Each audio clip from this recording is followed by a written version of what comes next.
I didn't come here to rescue Rambo from you. I came here to rescue you from him. Yes! That's awesome! Welcome to Random Movie Reviews. I'm Nathan, and today I'll be talking about First Blood.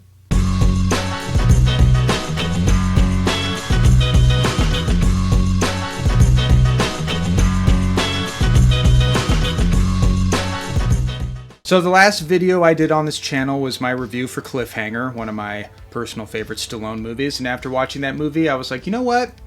Kind of in a Stallone mood now. I just love Sylvester Stallone. I grew up with these wonderful movies right here, the Rocky films. This is really my introduction to Stallone, and watched those movies countless times with my dad as a kid, and that really kind of started my love for Sylvester Stallone, and then getting older and discovering the Rambo movies, and then all of his other films like Demolition Man and Tango and Cash, which is a movie that I actually rewatched after Cliffhanger. I forget how absolutely ridiculous and absurd that movie is. I hadn't seen it in a long time, but still quite enjoyable. And he's just, he's an iconic action movie star, and today I'm going to be shining light on what is arguably his greatest action film, or if not one of his greatest action movies.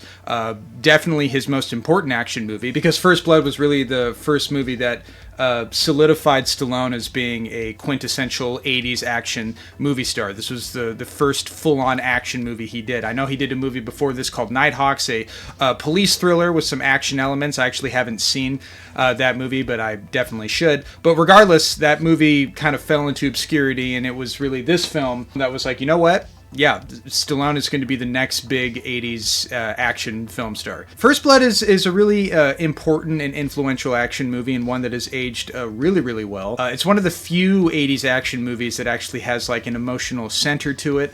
There is some complexity, there is some intelligence in the storytelling and the filmmaking.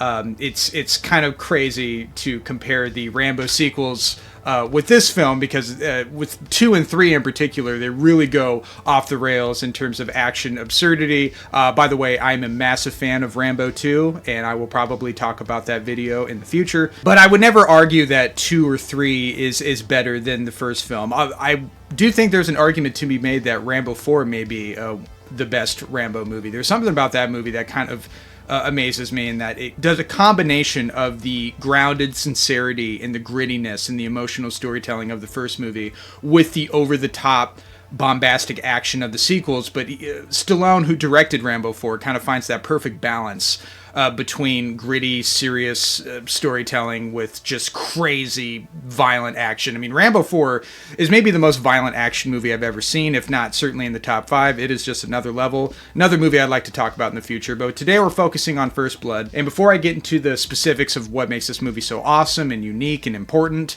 let's do a brief overview of the plot. So the film centers on Vietnam War vet John Rambo, who is visiting the fictional town of Hope, Washington to reconnect with one of his war buddies, the last surviving member of his special unit. He then finds out tragically that his friend has passed away from cancer due to Agent Orange that he was exposed to in Vietnam. Rambo then wanders back into the town looking for a place to eat, and that's when he runs into the town sheriff, William Teasel. Teasel's giving him a hard time for looking like a vagrant and thinking that he's going to cause trouble, and suggests that he drives him through town, warning him not to come back and saying, we just don't want any trouble. We don't want you to attract more people of your kind to this town. Real charmer, that William Teasel. We'll get into that. Drives him through the town, says, go to the next town over, you can find something to eat there. And Rambo, clearly kind of reaching his breaking point in terms of being pushed around because of him being an ex-Vietnam War vet and him just not wanting to take it anymore. An act of pure defiance, he goes right back into the town in front of the sheriff. He's like, fuck you, I'm going to eat here anyway. And that's when the sheriff gets particularly pissed off. He's like, you know what? You are under arrest now for vagrancy and resisting arrest and me just not liking you. That's why you're under arrest. So as he brings him into the station, and him and the rest of his lackeys proceed to book Rambo. Rambo starts getting some PTSD flashbacks of his experiences of being tortured in the Vietnam War. It all comes to a head when they pull out the razor to shave him, and that's the moment when Rambo decides to fight back take out all of these policemen in the station with ease, steals a motorcycle, goes into the forest, and proceeds to hide out there from the sheriff and all of his foot soldiers. At first, he's just doing this to escape because he believes he was unfairly treated and is just hiding out. He doesn't want to escalate things further, but things once again get escalated when one of the guys who was harassing him at the station, the mustache dickhead, comes looking for him in a helicopter, and he has a sniper rifle, and he just starts shooting at Rambo, just looking to kill him, even though Teasel specifically said he wanted to bring him in alive. Rambo, in an act of trying to defend himself from being killed, takes a rock and throws it at the helicopter, thus resulting in the one and only death in this movie of that particular character falling to his death. And then from there, Rambo tries to surrender himself and is looking to de-escalate the situation, but Teasel, discovering that he killed one of his deputies and a friend of his, decides, fuck that, it's all-out war now, and that's when Rambo starts to go full-on Green Beret badass, setting up traps for the cops, and is basically now him versus all the other sheriff in the town, and then they bring in the National Guard, and then the military recommends they bring in Colonel Troutman, the person who trained Rambo and is basically the only person Rambo has in his life that understands Rambo, knows what he's going through.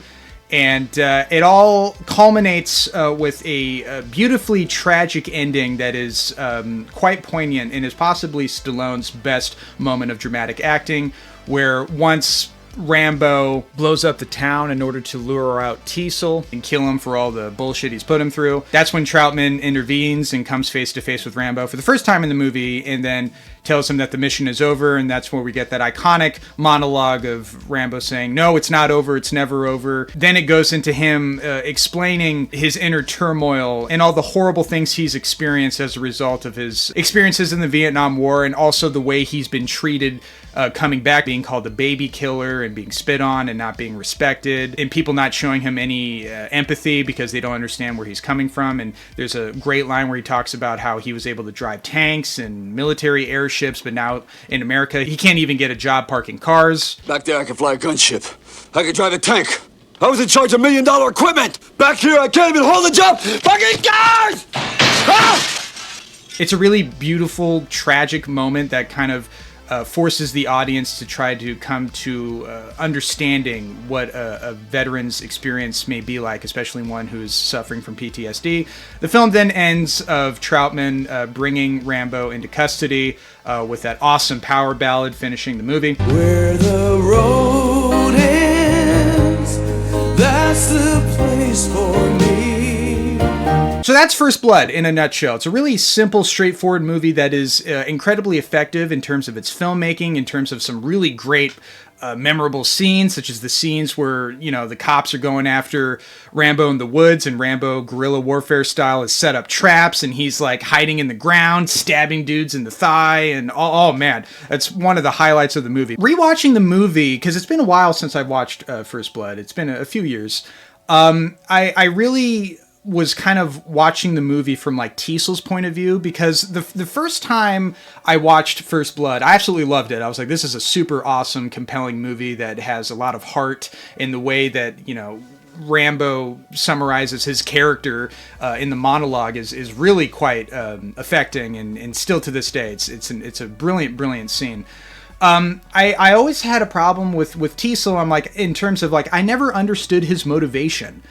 Why does he hate Rambo outside of the fact that, okay, so what, he looks like a vagrant or whatever. He's not doing anything illegal. He's keeping to himself. He's not causing any problems. Like, why does he hate him so much? I then discovered that there are some significant differences between the movie and the book that this was based off of, written by David Morrell. One of the big differences is in the movie First Blood, Rambo doesn't kill anybody. There's that one accidental death from the helicopter, that one guy who's a huge piece of shit. But he doesn't kill anybody else. He's just acting in pure self-defense and survival, and he injures some of the other cops to, you know, send a warning and to get him off of his back, but he doesn't go killing people or innocent civilians. He's a lot more restrained in comparison, where in the book, he's killing like anybody that is in his way. He's much more vicious in the book, not nearly as sympathetic. And then Tiesel's character in the book, I guess, was a Korean war veteran, and there is some sort of contrast between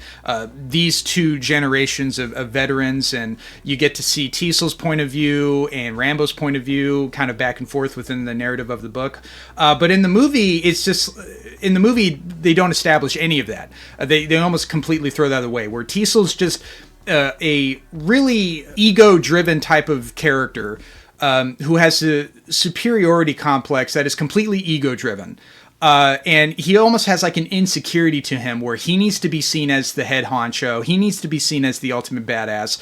And he keeps going after Rambo and provoking him because he needs to be seen as the top dog. I find that really fascinating from a character standpoint. And Brian Dennehy, who's awesome in most movies, is so good in this movie. He's such a hateable character, that Tiesel. I mean, he really is a despicable piece of shit. And his character and all of his sheriffs really highlight an element of this movie that doesn't get nearly talked about enough in comparison to like the PTSD stuff that Rambo deals with as a character, in that, you know, police corruption is a real thing.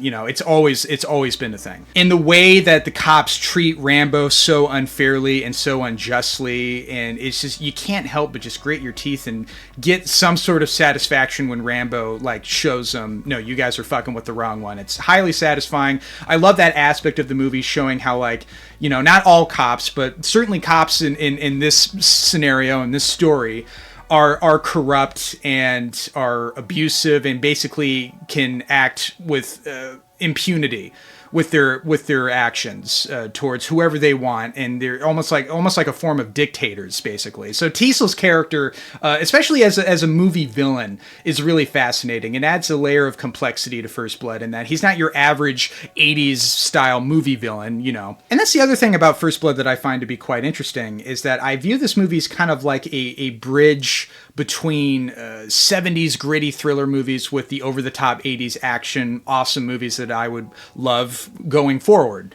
First Blood kind of strikes that balance. It's a character-driven, gritty thriller movie, like a lot of 70s movies at the time, kind of nihilistic in tone and dour and very serious, but we get some of that 80s awesome action stuff, especially in the last third of this movie, where Rambo steals the truck and we get several explosion sequences. We get cars exploding, we get the gas station exploding, we then get Rambo shooting up the store to distract Tiesel, or to get him out in the open so Rambo can track him. He blows that up, and he's doing this all with the M60 and the headband, and so that's like, oh, it's kind of foreshadowing what 80s action movies would be much more over the top, much more not as realistic, but certainly just, you know, bombastic in terms of the way it deals with action. And so I think First Blood is really important from that standpoint. And like I mentioned already, this is arguably Stallone's greatest dramatic performance. I think it's a toss-up between First Blood and the first Rocky movie. They're both completely different characters, but like I said, the ending of this movie really takes First Blood to another level, and I think it's why the film has endured such a significant legacy, is because we see an action hero who seems to be like invincible. We see him break down on an emotional level, really explaining to Troutman and mostly the audience about his experiences as being a Vietnam War vet, his buddy exploding, and I can't find your legs. I just calling my leg. I want to go home, Johnny. I want to drive my Chevy. I said, well, what? I can't find your fucking legs. I can't find your legs. In the original Rambo, he was so savage, so damaged, that he killed many people in the movie, and at the very end needed to be killed like an animal himself because he could never go back to society. So when I got the script and I started working with it, I said, let's make you more of a victim, a fellow who wants to get back in society, but society won't let him. So at the end, I wanted him to have an emotional death where he cries out, I can't find my legs, all my friends. But physically, he stays alive because many Americans were coming back and so depressed the way America was treating them, calling them baby killers and warmongers, they killed themselves. So I thought, I don't want that message. I don't want I don't want these men to come back with no hope. Movie came out during a time where PTSD was not a well-known thing. I don't even know if the term PTSD existed when this movie came out. I know it didn't exist when the book came out. They called it Vietnam War Vet Syndrome, but PTSD has always been around. They just had different names for it. There was combat shock, shell shock. Vietnam War Vet Syndrome was because like everybody who came back from Vietnam alive had some form of PTSD, and then eventually became PTSD later on. So the fact that this movie shines a light on that, and it does so in the early 80s, I mean, that's really ahead of its time. But anyway, that's my thoughts on First Blood. I think this is such a wonderful, awesome early 80s thriller action movie. It's more of a thriller than an action movie, really. I mean, it really becomes an action movie in the last third, but I love the grit, and I love the tension, and I love the way it explores Rambo and his character in a very meaningful way, and the way they save that for the last act. So it really gives you that emotional gut punch that makes the film feel much more intelligent than your average 80s action movie. So yeah, that's my thoughts on First Blood. I think this movie is absolutely awesome. It's arguably Stallone's finest action movie. I think it's also arguably his greatest dramatic performance, but I want to hear from you guys. What are your thoughts on this iconic movie? Do you like it? Do you love it? Do you hate it? Mention it in the comments below, and tell me, what are your thoughts on the Rambo series as a whole? I want to hear specifically, what are people's favorite Rambo sequel? Mention it in the comments below, and as always, thank you guys for watching.